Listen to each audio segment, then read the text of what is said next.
Go on. The Scots guy that lives down the road with me in Glasgow. There's a Steele. There's a guy in London that lives here, Jack.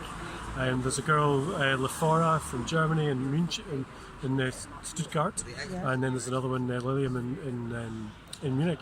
And there's other people, there's Valdo in France, and these people are all ages from 20 years old to almost my age. Really? I'm the oldest one I've come across, I have to say. Of course.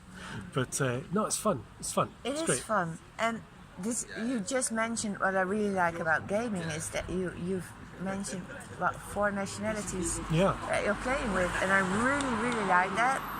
And a main question is, but you kind of answered that because your son is 12, so you saw him gaming, but is it like a kid that never comes out, is just in his room playing games, or because that's the main concern I hear from parents, is also something that's, we have to keep track, still walking,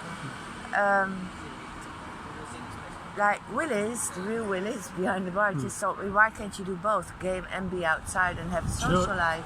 Do you know what? We live in a different world. I get constantly people telling me, well, back in my day, the kids did this. And I just think, this isn't your day. This is now.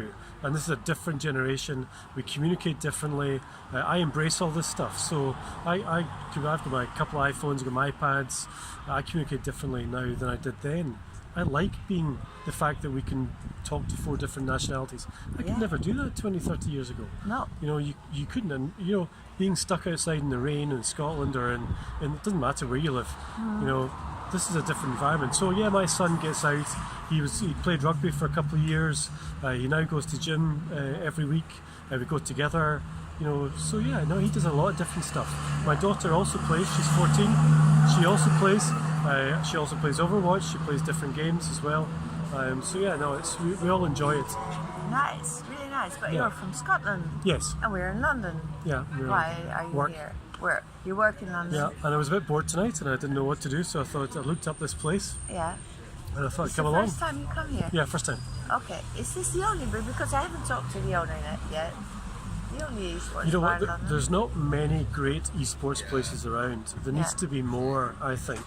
I don't really go looking for them, but I come down to London quite a lot, and it's either sit in the hotel room or do something interesting. And I thought, why not try it for once? And there you are getting interviewed.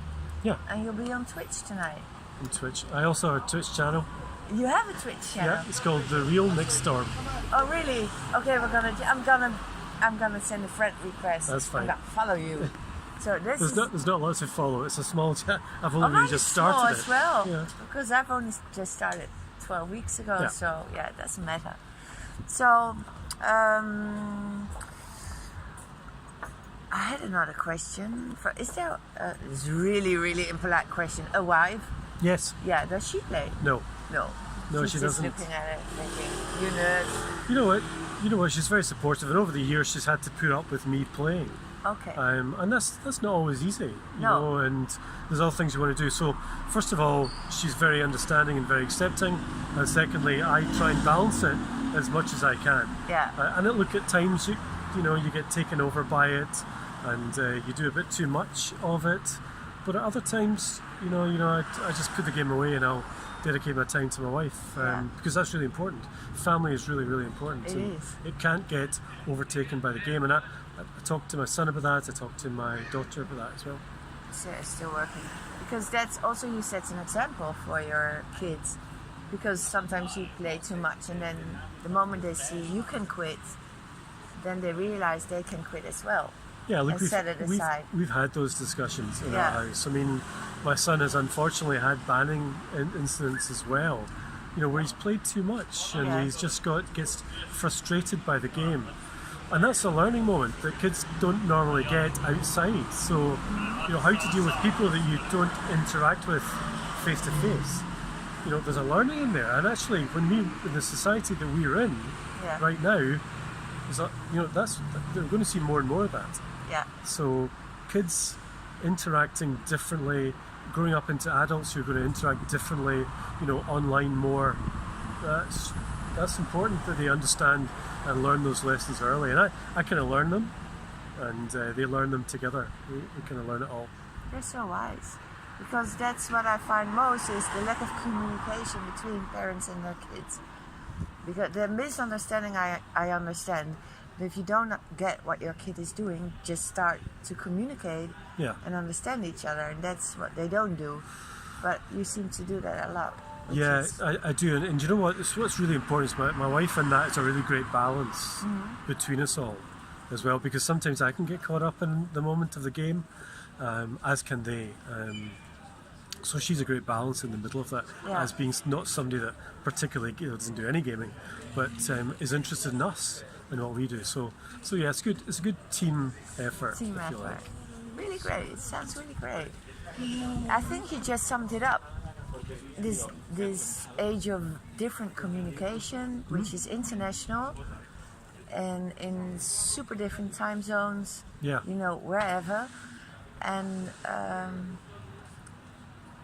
learning to behave online, because it gives you this power to express the worst of you towards others, because you're not kind of anonymous. No one's gonna.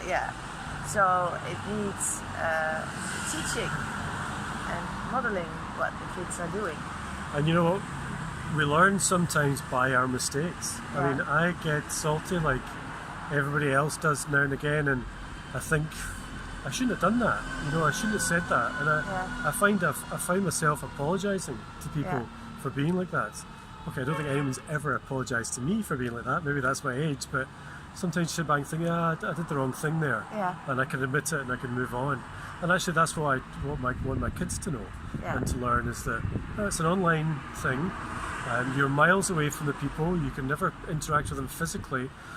So they can't therefore be your best friends, but they also, there's no reason to be abusive either, or do things the wrong way. Yeah, because it's a huge power you have being anonymous online.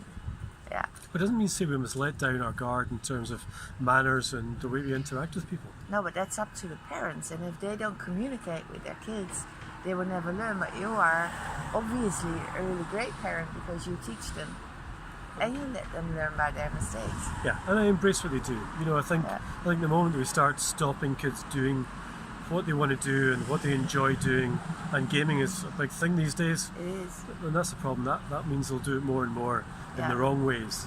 Yeah. And you can't allow that. You've got to do it in the right ways. Yeah. Thank you for this. No problem. Nic. High five. Nice to meet you. Yes, seriously nice. Okay, okay, bye.